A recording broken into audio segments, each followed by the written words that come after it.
माणसाची रोजची झोप आणि मग त्याची कार्यक्षमता या दोन्हीचा काही संबंध आहे का? येस, हो, नक्कीच आहे. असं नाही आहे की समजा 8-10 तास झोपलेला एखादा व्यक्ती कामाच्या वेळेस तो कार्यक्षमतेने काम करेल. म्हणूनच तो 8-10 तास झोपतो म्हणजे अकार्यक्षम आहे असं आपण लेबल लावू शकत नाही. किंवा एखादा व्यक्ती अगदी 4 ते 5 तासाची झोप घेतो रोज, आणि तो जे निर्णय घेतो दिवसभरात त्याच्यातून कार्यक्षमता न दिसता वेगळंच प्रतिबिंब उमटतं. म्हणजे त्या कमी झोप घेऊन बाकीचा दिवस कष्ट करण्याला सुद्धा अर्थ नाही. त्यामुळं झोप कमी घेणं तसं पाहिलं तर आरोग्याच्या दृष्टीने चुकीचं आहे. सायन्स सांगतं की प्रत्येक व्यक्तीला रोज कमीत कमी 6 तास तरी शांत झोपता आलं पाहिजे, त्याला झोप मिळाली पाहिजे. त्याच्या शरीराला तेवढी विश्रांती जर मिळाली तरच त्याच्या शरीरातले रोज जे काही चालतं आतमध्ये पेशींचं कार्य ते व्यवस्थित चालू राहू शकतं, असं सायन्स सांगतं.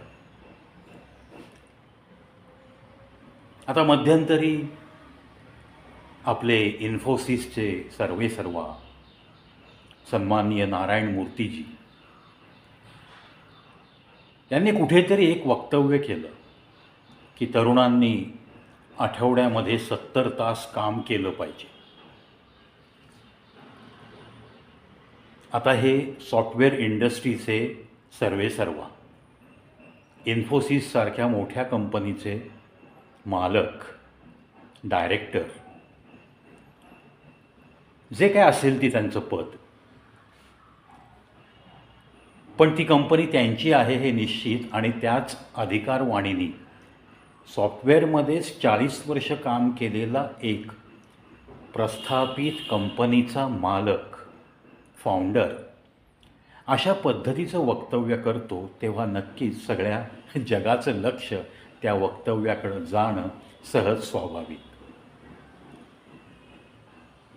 मग त्यांचा या बोलण्याचा अर्थ नक्की काय होता? आता आपल्याकडं तर काही आस्थापनांना 2 शनिवार सुट्टी आहे, 4 रविवार सुट्टी कंपल्सरी आहे. सेकंड सॅटर्डे, 4th सॅटर्डे आणि 4th संडे. आता जर नारायण मूर्ती साहेबांचं म्हणणं ऐकायचं ठरलं तर संडेची एकच सुट्टी गृहीत धरली तरी जवळपास 11 पॉइंट समथिंग रोज काम करावं लागेल. आज सॉफ्टवेअर इंडस्ट्रीमध्ये कोणतीही कंपनी घ्या, बहुराष्ट्रीय असो किंवा साधी कंपनी असो जी एकाच देशात काम करते, कमीत कमी सॉफ्टवेअर इंजिनियर लोकांना 9 तासाचं डेली वर्किंग आहे. सॅटर्डे संडे ऑफ आहे. परंतु कुणाचंही काम 9 तासात संपलं असं ऐकिवात येत नाही. त्यातून वर्क फ्रॉम होम असल्यानंतर या इंजिनियर्स लोकांची सेवा 9 तासाच्या पलीकडे सुद्धा तास 2 तास वापरून घेतली जाते, ज्याचं त्यांना वेतन मिळत नसतं. वेतन restricted up to 9 hours duty, त्याच्यातच त्यांना अशा पद्धतीने राबवून घेतलं जातं. म्हणजेच 45 दिवसाच्या ऐवजी जर आत्ताच पेमेंट न देता 55 तास काम करून घेतलं जात असेल तर सन्माननीय नारायण मूर्तींसारखं 70 तासाचं जर कंपल्शन केलं तर मग रविवारची सुट्टी तरी त्यांना मिळेल का नाही मिळेल याची शाश्वती नाही. म्हणजे उगाच गाढवासारखं पाठीवर आपल्या माणसांच्या ओझं टाकायचं आणि मग त्यांचं जीवनमान कमी होईल याच्याकडे दुर्लक्ष करायचं, याला काहीही अर्थ नाही. हां ठीक आहे, जबाबदार पदावरचा व्यक्ती एखादा रोज 4 ते 5 तास झोपतो, 4-4.5 तास झोपतो, असंही आपण ऐकतोय आपल्या प्रधान सेवकांबद्दल. सन्माननीय नरेंद्रभाई मोदीजी हे रोज 4.5 ते 5 तासच झोपतात किंवा 4 ते 4.5 तास असं बोललं जातं. हा झपाटून काम करणारी व्यक्ती असेल तर त्याने ती ध्यास घेतलेला असतो.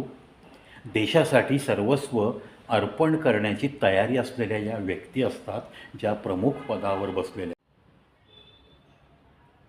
अशा व्यक्तींपैकी अमेरिकेचे अध्यक्ष डोनाल्ड ट्रम्प यांचं पण नाव येतं. असं बोललं जातं की ते सुद्धा 4.5 ते 5 तास फक्त झोप घेतात. एका मोठ्या राष्ट्राचा राष्ट्राध्यक्ष, प्रचंड जबाबदाऱ्या, त्यांच्या प्रत्येक निर्णयाचा परिणाम जगातल्या अनेक देशांवर होतो. आणि आत्ता आपण नक्कीच पाहिले सर्वांनी की कितीही कार्यक्षमता दाखवली तरी काही निर्णयांच्या विरुद्ध जनता नक्की असते. सर्व गुणसंपन्न जगी असा कोण आहे